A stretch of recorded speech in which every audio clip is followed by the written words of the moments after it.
Okay, so I am trying to go off the center of her face. Her nose is off to the side a little bit, so I'm looking right at her face, kind of going off of her lips and the center. I'm going to make my first mark right down the center. Then I'm going to come over to the eyebrow, and remember, we're going to go anywhere between the tear duct and the bridge of the nose. I'm kind of lining hers up with her natural brow right on the outside of that tear duct. Make sure that you're getting nice crisp lines. Then we're gonna go ahead and line up the very bottoms of the brow. I line up across the eyes to make sure it's straight across the very lowest point and the highest point. And you'll actually see me come back here in a little bit and adjust the lower line. Now I'm making the very tops of the brows, and then I will again line up with her eyes, come up, and that's the height of the brow. You want it to be even on both sides.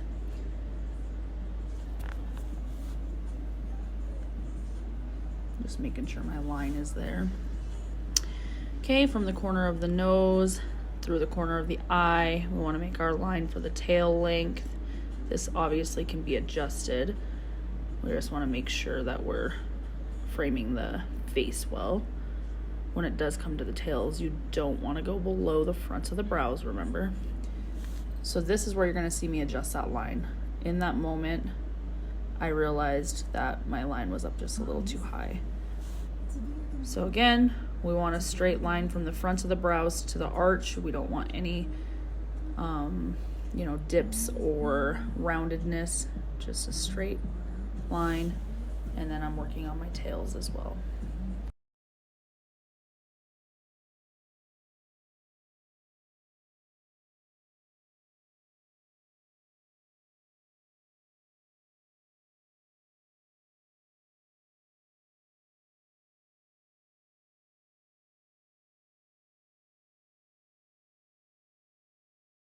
Now you're gonna see me start using my pencil to really make the shape nice and crisp. I'm gonna round out my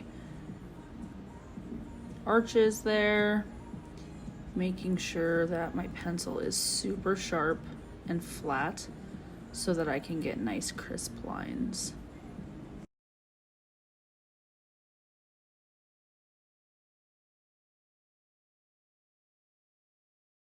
You want to make sure that you're taking your time on this. You're getting things nice and crisp. There's gonna not be anything blurry going on. Blurry will be hard to follow when you actually get in there and start using your microblade or your machine.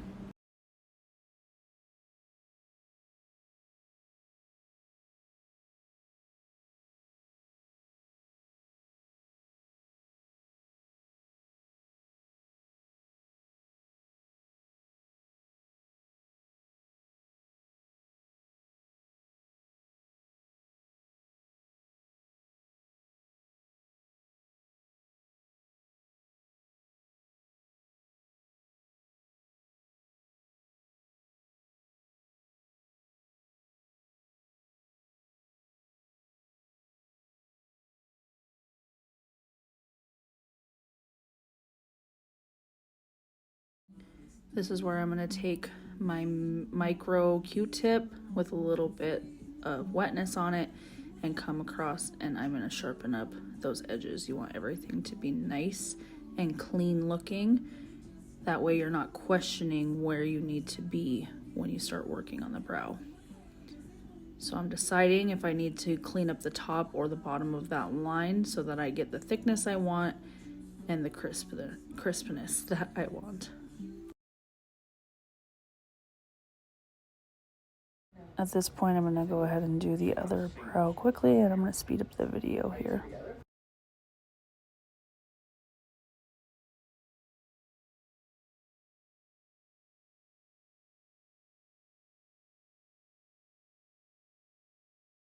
Okay, at this point, I'm taking a makeup remover wipe and I'm just cleaning up everything around the edges. I don't want any of these extra lines to confuse my client. I also remove that very line on the very inside of the box. I don't want them thinking that I'm going to be making that a square box. So I've found that removing it helps ease their mind a bit. After you've gotten done doctoring everything up, make sure that you agree on this shape with the client and go over any details so they're not confused.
If you need to make any adjustments, now is a good time.